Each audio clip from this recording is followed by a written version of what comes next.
मेरा नाम असद है और मुझे अच्छी तरह याद है कि जो हमारा घर था वो पहले कैप्टन सरवर शहीद स्कूल है उसके बिल्कुल सामने मौजूद था। अब जो लोग फेडरल बी एरिया के या गुलबर्ग के रहने वाले हैं उनको पता होगा कि फेडरल बी एरिया में एक जगह है जिसे समनाबाद कहा जाता है। अगर आप वहाँ से अंदर की तरफ आते हैं या आप मज़ीद अल्लूर की तरफ बढ़ना शुरू करते हैं तो लेफ़्ट साइड पे एक बहुत बड़ा सा गवर्नमेंट स्कूल मौजूद है। अब जब हम शुरू से ही बड़े हो रहे थे तो हमारे जो नाना थे, ख़ास तौर पे जो हमारे मामू थे, वो हमें छत पे जाने से मना किया करते थे। वो कहते थे कि जब भी खेलना हो या छत के ऊपर जाना हो तो अकेले मत जाया करो। अब ये तो बचपन की बात थी, जाहिर सी बात है उनकी जो बात थी वो हमारे लिए काबिल एहतराम थी। लेकिन जैसे जैसे टाइम गुजरता चला गया और हम लोग बड़े होते चले गए तो एक वक्त ऐसा आया कि हम लोगों ने छत पे जाना शुरू कर दिया। लेकिन हाँ, हम लोग कोशिश किया करते थे कि रात के औकात में ख़ास तौर पे मगरिब के बाद छत पे जाने से परहेज़ करें। लेकिन एक दफ़ा ऐसा हुआ कि हमारा एक पड़ोसी था जो कि पिछली गली में रहा करता था। वो रात के तकरीबन 7 साढ़े 7 बजे मेरे पास आया और कहने लगा कि हमारा कबूतर है जो उड़ के शायद तुम्हारी छत पे या फिर शायद बराबर वालों की छत पे आके बैठ गया है। अगर तुम मेरे साथ छत पे चलो तो चल के देख लेते हैं। अगर हमारा कबूतर तुम्हारी छत पे मौजूद होगा तो मैं वहाँ से पकड़ के इसको नीचे ले आऊँगा, और अगर ये तुम्हारे अलावा किसी और छत पे होगा तो वहाँ पे जाके देखना पड़ेगा। अब मगरिब के बाद का टाइम था। खैर मैंने कहा कि चलो मेरे साथ छत पे चलो, छत पे चलते हैं और चल के देख लेते हैं। अब जब मैं अपने उस दोस्त के हमरा छत के ऊपर जाने लगा तो मुझे एकदम से याद आया कि मेरे अब्बू या मेरे जो भी बड़े थे वो मना किया करते थे कि मगरिब के बाद छत पे नहीं जाना है। जाहिर सी बात है इसके पीछे कोई ना कोई वजह रही होगी। खैर मैं जैसे जैसे छत की तरफ बढ़ रहा था मैंने सोचा कि 1 मिनट की बात है, अगर कबूतर नहीं होगा तो हम लोग वापस नीचे आ जाएंगे। अब जैसे ही मैंने छत का दरवाज़ा खोला और दरवाज़ा खोलने के बाद जब हम दोनों छत के ऊपर आए तो हमने अपने तौर पे छत के कोने पे एतराफ़ में, ख़ास तौर पे जहाँ पे पानी की टंकी लगी हुई थी उस तरफ देखना शुरू किया। हैरान कुन तौर पे बारी बारी जब हमने सारी की सारी छत देख ली तो पूरी छत के ऊपर ना ही वो कबूतर मौजूद था और ना ही लग रहा था जैसे यहाँ पे या बराबर वाले घर में कबूतर मौजूद होगा। खैर कुछ देर के बाद जब हम लोग वापस मुड़ने ही वाले थे, इसी दौरानिए में मेरे साथ जो वो लड़का था जो कि पीछे रहा करता था उसने एकदम से सामने यानी जहाँ पे ये गवर्नमेंट स्कूल मौजूद था इसकी छत के ऊपर देखना शुरू किया। ऐसा लग रहा था जैसे कोई ख़ास चीज़ इसको सामने नज़र आ रही है या फिर शायद कोई इसका जानने वाला सामने मौजूद है। अब जब उस लड़के ने मुसलसल उस तरफ देखना शुरू किया तो मैं समझा कि शायद ये कबूतर को देख रहा होगा। इसके बाद जब मैंने सामने की तरफ यानी एग्जैक्टली वहाँ पे देखना शुरू किया जहाँ पे ये देख रहा था तो मैंने देखा कि इस स्कूल की छत के ऊपर बिल्कुल दरमियान में ऐसा लगा जैसे कोई चेयर पड़ी हुई है। और अजीब बात ये थी कि ऐसा लग रहा था जैसे उस छत के ऊपर या उस चेयर के ऊपर कोई बैठा हुआ है। ये तो कंफर्म था कि कोई ना कोई वहाँ पे मौजूद है, लेकिन कौन मौजूद है और क्या कर रहा है ये हमें देखना बाकी था। अब जैसे जैसे हमने उसके ऊपर गौर करना शुरू किया तो वहाँ पे उस चेयर के ऊपर एक औरत बैठी हुई थी। वैसे ही उसका हुलिया था, यानी कि उसके बहुत लंबे लंबे घने बाल थे। ऐसा लग रहा था कि इस कदर लंबे बाल हैं कि बाकायदा उसके बाल ज़मीन को छू रहे हैं। कुछ अजीब तरीके से ब्लैकिश उसकी आइज़ थी, यानी इस अंधेरे में भी उसकी जो आंखें थीं वो ना सिर्फ चमक रही थीं बल्कि मुसलसल ऐसा लग रहा था जैसे उसकी आंखें खुली हुई हैं। एक लम्हे के लिए भी उसकी आंखें ना ही ब्लिंक हो रही थीं और ना ही ऐसा लग रहा था जैसे वो आम इंसानों की तरह हैं।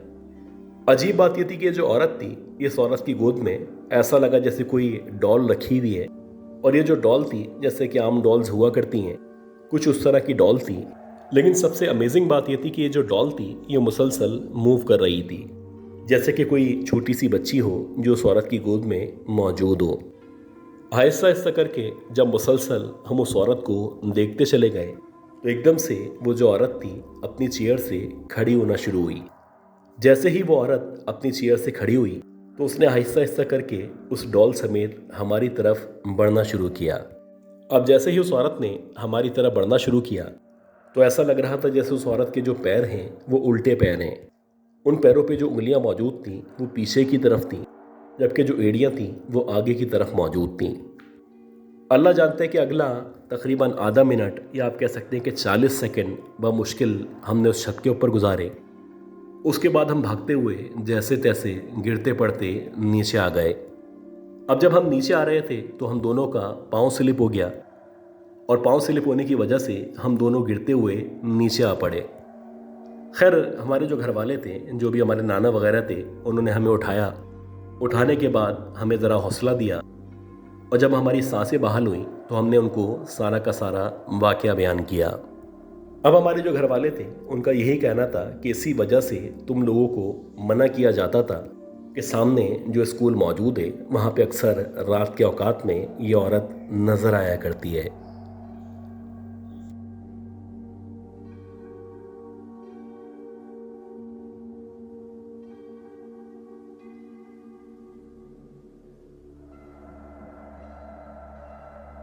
आज की ये जो पहली कहानी है, ये कहानी हमें वासिल खान साहब ने कराची कस्बा कॉलोनी से शेयर की है।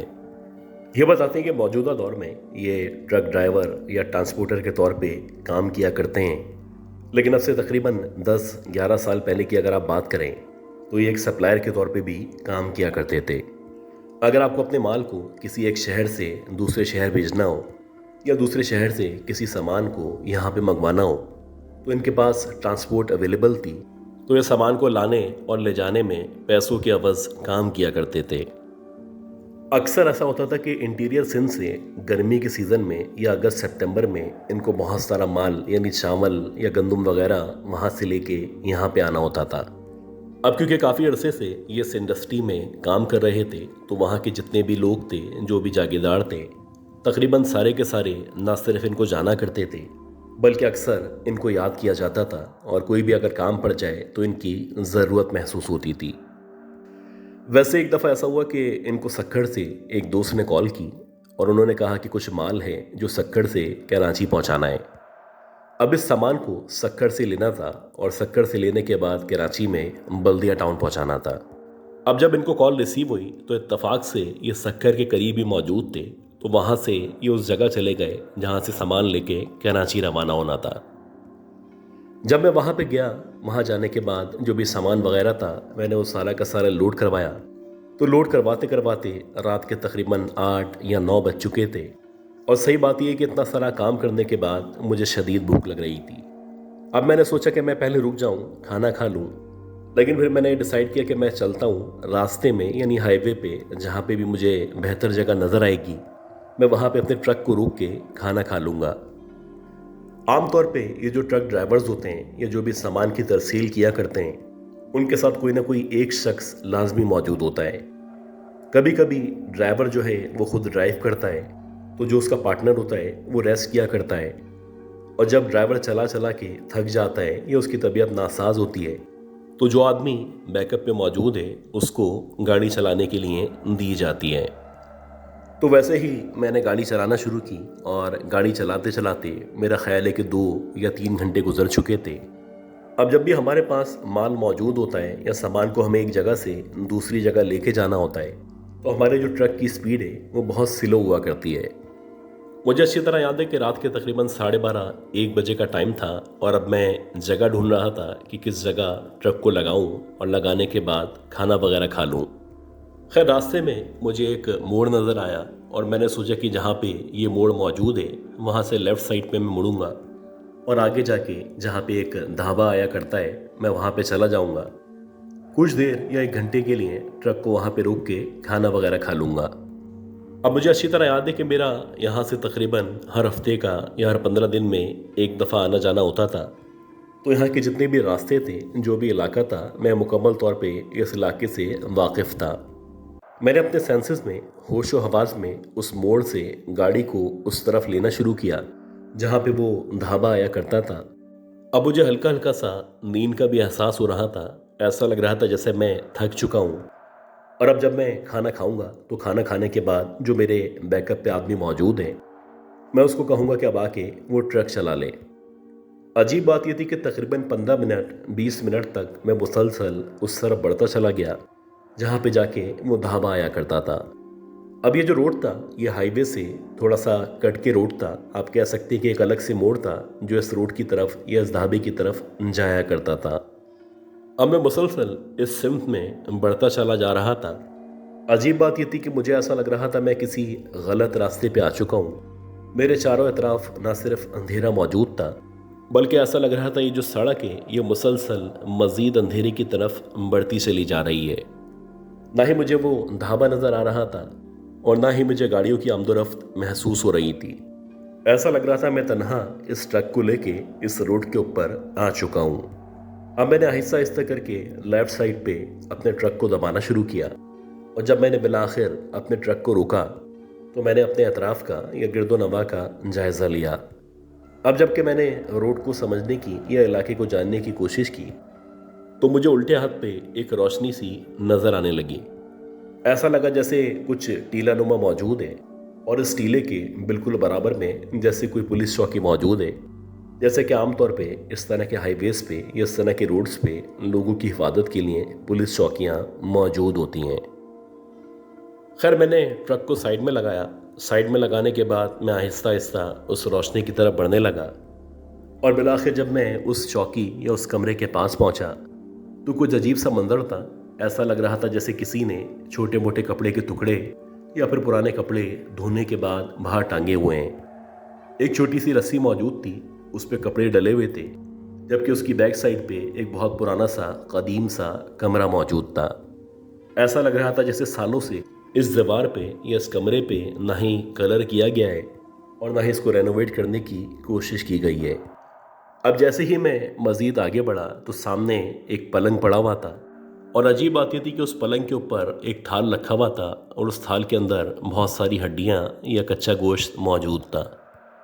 मुझे ऐसा लगा कि मैं शायद सही जगह पे आ चुका हूँ। ये यकीनन कोई ना कोई ढाबा है और यहाँ पे खाने की तैयारी हो रही है। अब जब मैं एग्जैक्टली कमरे के अंदर की तरफ आया तो वहाँ पे कोई भी मौजूद नहीं था। एक अजीब सी हल्की सी बदबू सी थी जो यहाँ पे फैली हुई थी और बज़ाहिर ऐसा लग रहा था जैसे वॉशरूम की तरफ से ये बदबू आ रही है। खैर मैंने आवाज़ देना शुरू की कि भाई साहब, भाईजान, कोई यहाँ पे मौजूद है। लेकिन बजाय इसके कि मेरी आवाज़ का जवाब दिया जाता वहाँ से मुकम्मल तौर पे खामोशी थी और ऐसा लग रहा था दीवार के उस तरफ कोई भी मौजूद नहीं है। मेरा ख्याल है कि मैं तकरीबन 1 या 2 मिनट तक एतराफ़ का जायज़ा लेता रहा और जब मुझे यकीन हो चला कि कोई भी यहाँ पे मौजूद नहीं है तो बिलाखिर मैंने सोचा कि मैं मुड़ता हूँ और वापस ट्रक को लेके इसी रास्ते पे मुड़ने के बाद चलना शुरू कर देता हूँ।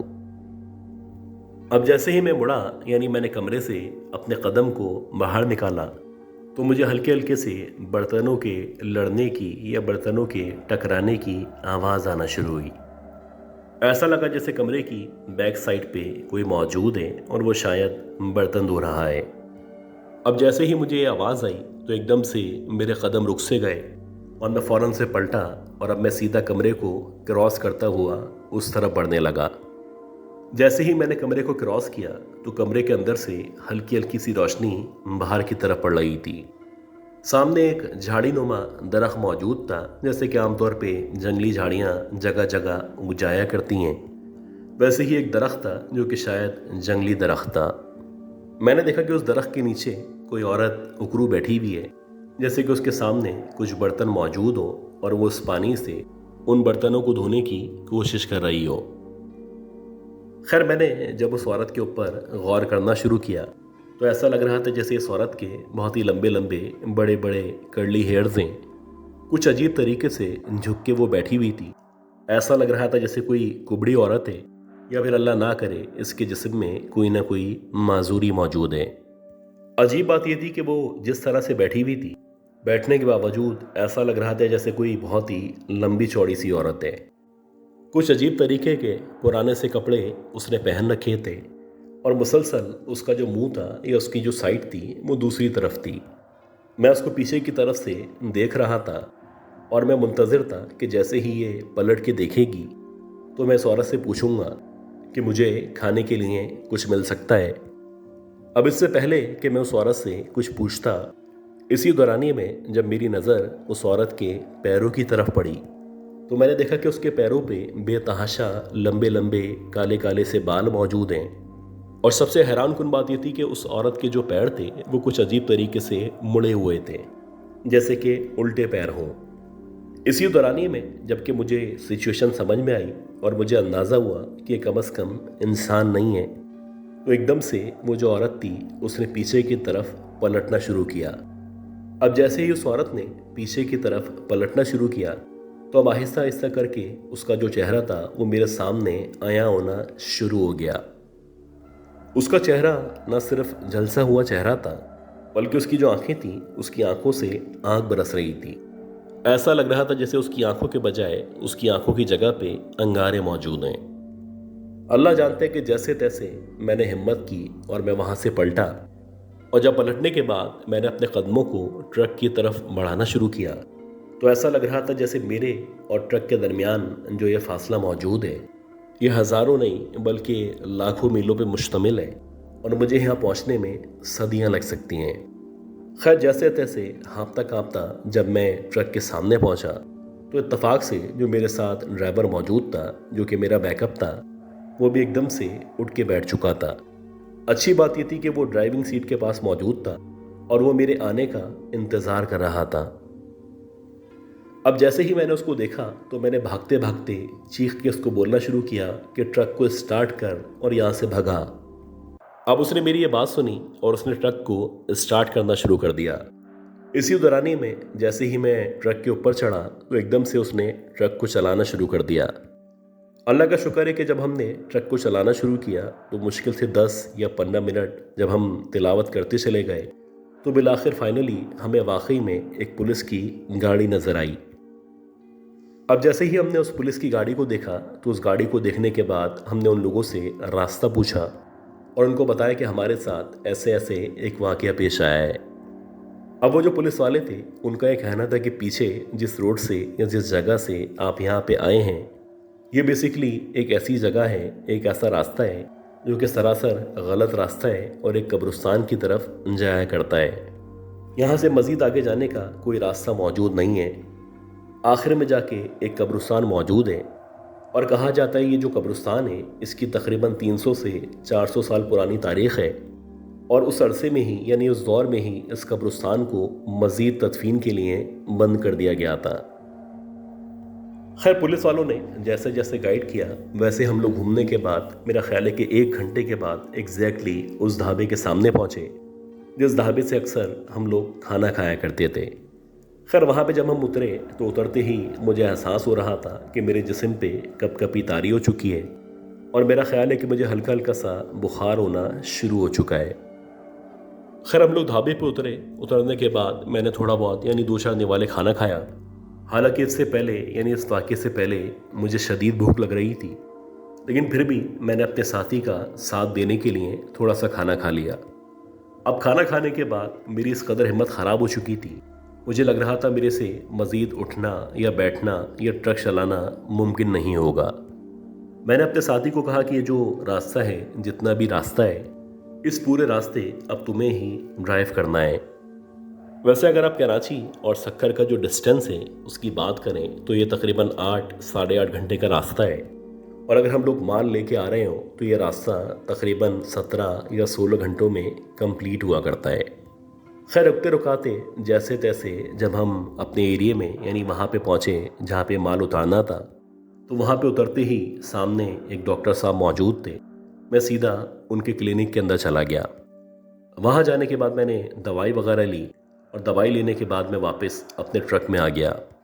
मुझे अच्छी तरह याद है कि माल उतारने में, ये सारे काम करने में एक दफ़ा फिर से रात हो चुकी थी और मेरा ख्याल है कि रात के तकरीबन 11 साढ़े 11 बजे हमें बल्दिया टाउन से अब कस्बा कॉलोनी के लिए रवाना होना था। अब जो लोग बल्दिया टाउन में रहा करते हैं या जिन लोगों को उस बल्दिया टाउन के एरिया के बारे में मालूम है उनको अंदाज़ा है कि बल्दिया टाउन में भी उस दौर में मगरिब के बाद अंधेरा हो जाया करता था। मुझे अच्छी तरह याद है कि मेरा जो पार्टनर था, सबसे पहले मैंने इसको रास्ते में उतारा। इसको उतारने के बाद मैंने खुद से ट्रक को चलाना शुरू कर दिया। अब मेरा जो मुंह था वो कस्बा कॉलोनी की तरफ था, जबकि मैं कटी पहाड़ी को क्रॉस कर रहा था। खैर जब मैंने उस कटी पहाड़ी को क्रॉस किया तो क्रॉस करते करते जब मेरी नज़र पहाड़ी के ऊपर की तरफ पड़ी, यानी जितना हिस्सा ऊपर बैठ के हमें नज़र आया करता है, तो मैंने अपने राइट साइड पे जब गौर किया तो मुझे ऐसा लगा उस पहाड़ी के हिस्से में ऊपर की तरफ कोई औरत खड़ी हुई है। और बज़ाहिर ऐसा लगा जैसे ये जो औरत है शायद ये वही औरत है, ये वही चुड़ैल है जिसको मैंने सक्कड़ से यहाँ आते हुए हाईवे पे या रॉन्ग टर्न लेने के बाद अपनी आंखों से देखा था। वैसे ही उसका जला हुआ चेहरा था, वैसे ही उसके बाल थे और वैसे ही उसके हाथ में एक थाल मौजूद था। और ऐसा लग रहा था जैसे उस थाल के अंदर कच्चा गोश्त और हड्डियाँ पड़ी हुई हैं। कुछ अजीब तरीके से वो औरत मेरी तरफ देखने के बाद मुस्कुरा रही थी, जैसे मेरी बेबसी का या मेरे बीमार होने का या मेरे डरने का मजाक उड़ा रही हो। अल्लाह जानते कि जैसे तैसे मैंने अपने आसाब पे काबू रखा और ये जो कटी पहाड़ी वाला हिस्सा है इसको क्रॉस किया और सीधा कस्बा कॉलोनी पहुंच के ट्रक को ब्रेक्स लगाए। अब जब मैंने ब्रेक्स लगाए तो बमुश्किल मैं जैसे तैसे करके नीचे उतरा। आप यकीन करें जब मैं ट्रक से नीचे उतरा तो मेरे अंदर इतनी हिम्मत मौजूद नहीं थी कि सामने जहाँ पे मेरा घर मौजूद है उस घर के अंदर दाखिल हो सकूँ। खैर जैसे तैसे मोहल्ले वाले से कह के या जैसे भी मैं अपने घर के अंदर आया तो घर आने के बाद मेरी जो तबीयत थी मज़ीद ख़राब होती चली गई। मुझे इतना याद है कि जब मैं घर के अंदर आया हूँ तो सामने मेरी वालदा मौजूद थी और मेरे वालिद मुसलसल कुरान की तिलावत कर रहे थे। जब तक मेरे वालिद कुरान पाक की तिलावत करते रहे तब तक मुझे ऐसा लगा मेरी तबीयत बतदरीज बेहतर हो रही है, लेकिन जैसे ही उन्होंने कुरान पाक को बंद किया तो अब मुझे लग रहा था जैसे मेरी हालत दोबारा से ख़राब होना शुरू हो चुकी है। खैर मैंने जैसे तैसे हिम्मत करके अपने वालदैन को रास्ते में जो भी वाक़यात पेश आए थे वो सारे के सारे बयान किए। अब मेरे जो फादर थे वो शुरू से ही रूहानी इलाज भी किया करते थे। खैर उन्होंने अपने तौर पे उस वक्त मुझ पे दम दुरूद किया। दम दुरूद करने के बाद उन्होंने कहा कि तुम दवा खाओ और सो जाओ। आप यकीन करें जब मैं उस रात सोया हूँ तो मेरे घर वाले बताते कि मैं तकरीबन 22 घंटे तक मुसलसल सोता रहा हूँ। इस दौरानिए में मेरे घर वालों ने ना ही मुझे उठाया और ना ही मुझे उठाने की इजाज़त दी, क्योंकि मेरे बाबा ने या मेरे वाले साहब ने तमाम लोगों को मना कर दिया था कि जब तक ये खुद ना उठे इसको उठाना नहीं है। और ऐसे ही हो कि जब मैं उठा तो मेरी जो तबीयत थी वो कदरे बेहतर महसूस हो रही थी। ऐसा लग रहा था जैसे मेरा जिस्म मुकम्मल तौर पे सुकून में, जैसे कि मैं पहले हुआ करता था वैसे ही अपने आप को नॉर्मल महसूस कर रहा था। खैर उसके बाद से मेरे फादर ने बहुत ज़्यादा सख्ती कर दी थी। वो मुझे कहा करते थे कि जब भी तुम बाहर निकलो पाक साफ़ होके निकलो, आयतल कुर्सी पढ़ने के बाद निकलो और घर से निकलते हुए लाजमी अपने साथ एक पानी की बोतल रखो और पानी की बोतल पे मुसलसल दम करते रहो। जैसे जैसे तुम्हें मौका मिले तो उस पानी की बोतल में से एक सिप लेते रहो और आहिस्ता आहिस्ता करके इंशाअल्लाह तुम मुकम्मल तौर पे सेहत याब हो जाओगे। आप यकीन करें कि बज़ाहिर मुझे सब कुछ नॉर्मल लग रहा था, लेकिन कभी कभी अंधेरी रातों में, ख़ास तौर पे ये जो सर्दियों की रातें होती हैं, इन रातों में जब भी मैं उस पहाड़ी के सामने से गुजरा करता था तो मुझे बाकायदा महसूस होता था जैसे कि पहाड़ी के ऊपर कोई मौजूद है। कोई नहीं बल्कि शायद वही औरत मौजूद है जो औरत उस रात मुझे रास्ते में नज़र आई थी। कभी कभी ऐसा भी होता कि मैं जब अपने कमरे में अकेला मौजूद होता तो ख़ास तौर पे मेरे पलंग के अतराफ़ में मुझे ऐसा लगता जैसे कोई मौजूद है, कोई बैठा हुआ गहरी गहरी सांसें ले रहा है। एक दफ़ा तो ये भी हुआ कि मेरे जो घर वाले थे वो इत्तफाक से किसी काम से या किसी फंक्शन में शहर से बाहर गए हुए थे। अब मैं अकेला घर के अंदर मौजूद था और मेरा ख्याल है कि रात के तकरीबन 2-2:30 बजे का टाइम था और मेरा ख्याल है कि मैं टीवी देख रहा था। इसी दौरानी में जबकि मैं टीवी देख रहा था मुझे कॉर्नर ऑफ द आई से ऐसा महसूस हुआ कि मेरे और टीवी के दरमियान जो लेफ़्ट साइड वाला हिस्सा मौजूद है उस लेफ़्ट साइड वाले हिस्से में एकदम से कोई गुजरा है। पहले मुझे लगा कि मेरा वहम है। मैंने अपना जो फोकस था मुसलसल टीवी के ऊपर रखा। अब मैंने जानबूझ के ऑब्ज़र्व करना शुरू किया तो इसी दौरानिए में अब मुझे राइट साइड पे ऐसा लगा जैसे एकदम से कुछ सेकंड्स के अंदर अंदर कोई बहुत तेज़ी के साथ मेरे सामने से गुजरा है। अब की बार जब मुझे ये महसूस हुआ तो मैं एकदम से खड़ा हुआ और मैंने सोचा कि मैं जाके देखता हूँ कहीं ऐसा तो नहीं कोई बच्चा हो, कोई कज़न हो जो यहाँ पे मौजूद हो। और मुझे डराने की कोशिश कर रहा हो। जब मैं खड़ा हुआ, खड़ा होने के बाद जैसे ही मैं राइट साइड पे यानी जहाँ पे सहन मौजूद था उस तरफ आया, तो मुझे ऐसा लगा कि सहन के कोने में बिल्कुल आखिर में जहाँ पे अंधेरा मौजूद है वहाँ पे कोई खड़ा हुआ है। कुछ अजीब तरीके से उस अंधेरे में भी उसकी जो आंखें थीं वो ना सिर्फ चमक रही थीं, बल्कि बार बार मुझे ऐसा एहसास हो रहा था जैसे वही औरत, वही चुड़ैल मेरे सामने मौजूद है। खैर, मैंने मुसलसल तिलावत करना शुरू की और आहिस्ता आहिस्ता करके देखते ही देखते वो वहाँ से गायब हो गई। अल्लाह का शुक्र है कि इस वाक़े के बाद से ना ही वो औरत मुझे नज़र आई और ना ही मेरा कभी भी इस औरत के साथ किसी भी किस्म का सामना हुआ। कभी कभी आपकी ज़िंदगी में कुछ इस तरह के सफ़र हुआ करते हैं जो आपकी ज़िंदगी को मुकम्मल तौर पे तब्दील करके रख देते हैं। और ये जो सफ़र था ये भी मेरी ज़िंदगी का एक ऐसा सफ़र था जो कि मुझे हमेशा याद रहेगा।